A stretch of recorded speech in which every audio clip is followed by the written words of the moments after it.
ਜਦੋਂ ਕੋਈ ਇਮਾਰਤ ਤਿਆਰ ਹੁੰਦੀ ਹੈ ਤਾਂ ਸਭ ਤੋਂ ਪਹਿਲਾਂ ਉਸ ਇਮਾਰਤ ਦਾ ਬਿਲਡਿੰਗ ਦਾ ਜਿਹੜਾ ਨਕਸ਼ਾ ਤਿਆਰ ਕੀਤਾ ਜਾਂਦਾ ਹੈ।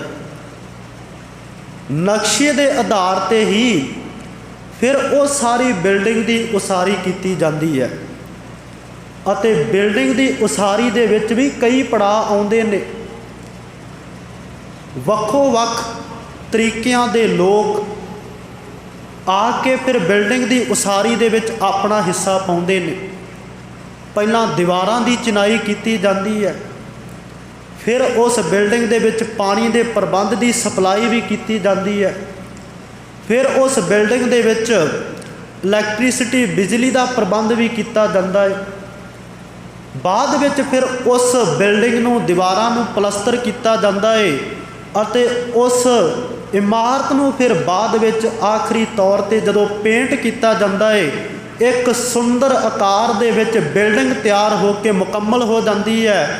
ਜਦੋਂ ਖਾਲਸੇ ਦੀ ਬਿਲਡਿੰਗ ਇਮਾਰਤ ਨੂੰ ਪਾਤਸ਼ਾਹ ਜੀ ਨੇ ਤਿਆਰ ਕੀਤਾ ਹੈ ਤਾਂ ਇਹ ਇੱਕ ਪਲ ਦੇ ਵਿੱਚ ਤਿਆਰ ਨਹੀਂ ਹੋ ਗਈ ਕਿ ਜਿਵੇਂ 1699 ਦੀ ਵਿਸਾਖੀ ਆਈ ਹੈ ਤਾਂ ਪਾਤਸ਼ਾਹ ਜੀ ਨੇ ਇੱਕੇ ਦਿਨ ਦੇ ਵਿੱਚ ਇਹ ਸਾਰਾ ਕੁਝ ਕਰ ਦਿੱਤਾ, ਖਾਲਸੇ ਨੂੰ ਸਿਰਜ ਦਿੱਤਾ।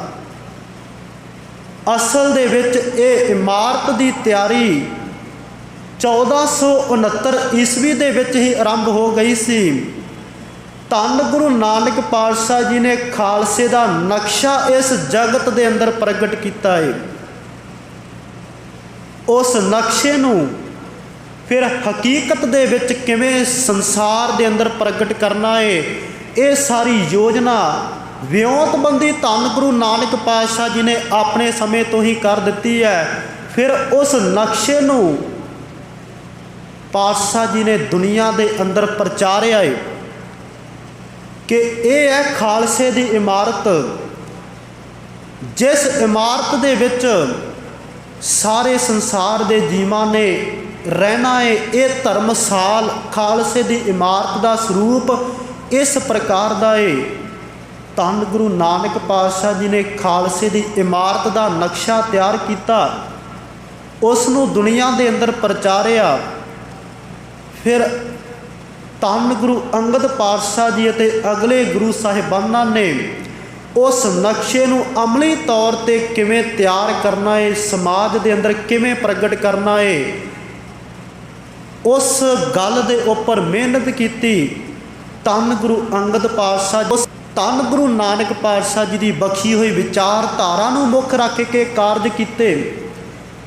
ਸੰਗਤ ਅਤੇ ਲੰਗਰ ਪੰਗਤ ਦੀ ਪ੍ਰਥਾ ਨੂੰ ਵੀ ਜਾਰੀ ਰੱਖਿਆ। ਫਿਰ ਆਮ ਲੋਕਾਂ ਦੇ ਵਿੱਚ ਤਾਕਤ ਭਰਨ ਵਾਸਤੇ, ਜੁਰਤ ਭਰਨ ਵਾਸਤੇ ਫਿਰ ਮੱਲ ਅਖਾੜੇ ਤਿਆਰ ਕੀਤੇ, ਕੁਸ਼ਤੀਆਂ ਕਰਵਾਈਆਂ।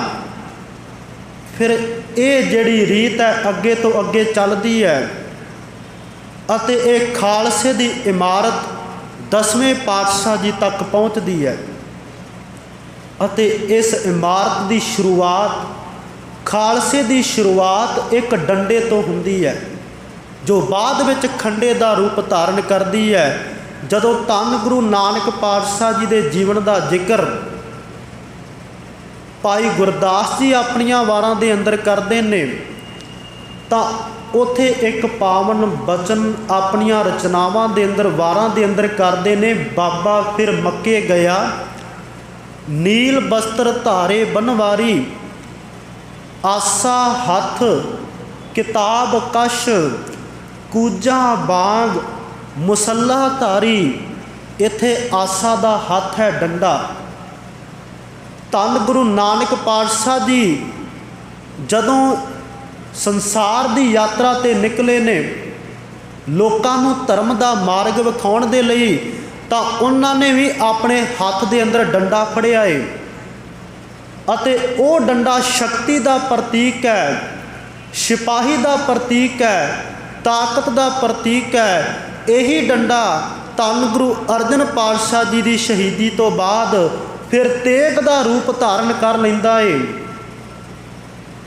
ਅਤੇ ਉਸ ਸਮੇਂ ਪ੍ਰਗਟ ਰੂਪ ਦੇ ਵਿੱਚ ਭਗਤੀ ਅਤੇ ਸ਼ਕਤੀ ਧੰਨ ਗੁਰੂ ਹਰਗੋਬਿੰਦ ਪਾਤਸ਼ਾਹ ਜੀ ਇਹ ਪ੍ਰਗਟ ਕਰ ਦਿੰਦੇ ਨੇ ਕਿ ਇਹ ਹੈ ਖਾਲਸੇ ਦੇ ਦੋ ਅੰਗ, ਸੰਤ ਅਤੇ ਸਿਪਾਹੀ ਦਾ ਗੁਣ ਜੋ ਇਕੱਠਾ ਕੀਤਾ ਏ ਉਹੀ ਡੰਡੇ ਤੋਂ ਤੇਗ ਤੱਕ ਪਹੁੰਚਦਾ ਏ ਅਤੇ ਤੇਗ ਤੋਂ ਦਸ਼ਮੇਸ਼ ਪਿਤਾ ਜੀ ਦੇ ਸਮੇਂ ਫਿਰ ਉਹੀ ਡੰਡਾ ਖੰਡੇ ਦਾ ਰੂਪ ਧਾਰਨ ਕਰਦਾ ਏ। ਇੱਥੇ ਵੀ ਪਾਣੀ ਅਤੇ ਪਤਾਸੇ ਭਗਤੀ ਦਾ ਪ੍ਰਤੀਕ ਨੇ, ਸ਼ੁਭ ਗੁਣਾਂ ਦਾ ਪ੍ਰਤੀਕ ਨੇ, ਅਤੇ ਬਾਟਾ ਅਤੇ ਖੰਡਾ ਇਹ ਸ਼ਕਤੀ ਦਾ ਪ੍ਰਤੀਕ ਨੇ। ਅਤੇ ਇਹਨਾਂ ਭਗਤੀ ਅਤੇ ਸ਼ਕਤੀ ਨੂੰ ਦੋਹਾਂ ਚੀਜ਼ਾਂ ਨੂੰ ਪਾਤਸ਼ਾਹ ਜੀ ਨੇ ਬਾਣੀ ਦੇ ਨਾਲ ਜੋੜ ਦਿੱਤਾ। ਜੋ ਬਾਣੀ ਦੇ ਨਾਲ ਜੁੜੇਗਾ ਉਸ ਦੀ ਜ਼ਿੰਦਗੀ ਦੇ ਅੰਦਰ ਭਗਤੀ ਵੀ ਪੈਦਾ ਹੋਏਗੀ ਅਤੇ ਜੋ ਸੱਚ ਦੀ ਬਾਣੀ ਨੂੰ ਪ੍ਰਾਪਤ ਕਰੇਗਾ, ਮਨ ਕਰਕੇ ਜੁੜੇਗਾ, ਉਸ ਦੇ ਜੀਵਨ ਦੇ ਅੰਦਰ ਸ਼ਕਤੀ ਤਾਕਤ ਵੀ ਪੈਦਾ ਹੋਏਗੀ। ਉਹ ਸੰਤ ਵੀ ਹੈ ਅਤੇ ਉਹ ਸਿਪਾਹੀ ਵੀ ਹੈ, ਉਹ ਸੂਰਮਾ ਵੀ ਹੈ ਅਤੇ ਉਹ ਇੱਕ ਫਕੀਰ ਵੀ ਹੈ, ਧਰਮ ਦਾ ਉਪਦੇਸ਼ ਕਰਨ ਵਾਲਾ ਵੀ ਹੈ, ਜੋ ਸੱਚ ਦੀ ਇਸ ਬਾਣੀ ਦੇ ਖਜ਼ਾਨੇ ਦੇ ਨਾਲ ਜੁੜ ਜਾਂਦਾ ਏ। ਉਹ ਤਾਂ ਆਪਣਾ ਸੀਸ ਤਲੀ ਤੇ ਰੱਖ ਕੇ ਤੁਰਦਾ ਏ, ਜੋ ਇਸ ਪ੍ਰੇਮ ਦੀ ਭਗਤੀ ਤੇ ਮਾਰਗ ਤੇ ਚੱਲਦਾ ਏ, ਜੋ ਖਾਲਸੇ ਦੇ ਧਰਮ ਦਾ ਧਾਰਨੀ ਹੁੰਦਾ ਏ। ਧੰਨ ਗੁਰੂ ਨਾਨਕ ਪਾਤਸ਼ਾਹ ਜੀ ਨੇ ਹੀ ਪਾਵਨ ਬਚਨ ਫਰਮਾਨ ਕੀਤੇ ਨੇ,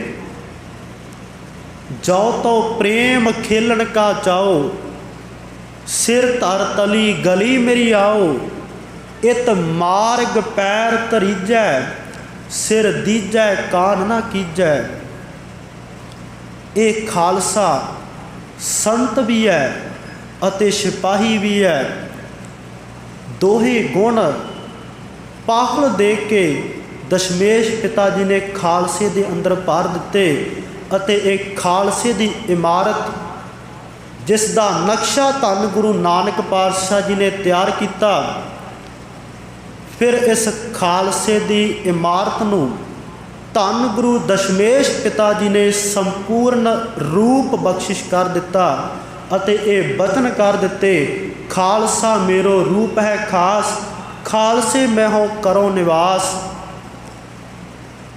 ਖਾਲਸਾ ਅਕਾਲ ਪੁਰਖ ਕੀ ਫੌਜ, ਪ੍ਰਗਟਿਓ ਖਾਲਸਾ ਪਰਮਾਤਮ ਕੀ ਮੌਜ। ਇਹ ਤਾਂ ਉਸ ਅਕਾਲ ਪੁਰਖ ਪਰਮਾਤਮਾ ਦਾ ਹੀ ਸਾਜਿਆ ਹੋਇਆ ਖਾਲਸਾ ਏ। ਆਗਿਆ ਭਈ ਅਕਾਲ ਕੀ ਤਬੀ ਚਲਾਇਓ ਪੰਥ, ਸਭ ਸਿੱਖਣ ਕੋ ਹੁਕਮ ਹੈ, ਗੁਰੂ ਮਾਨਿਓ ਗ੍ਰੰਥ।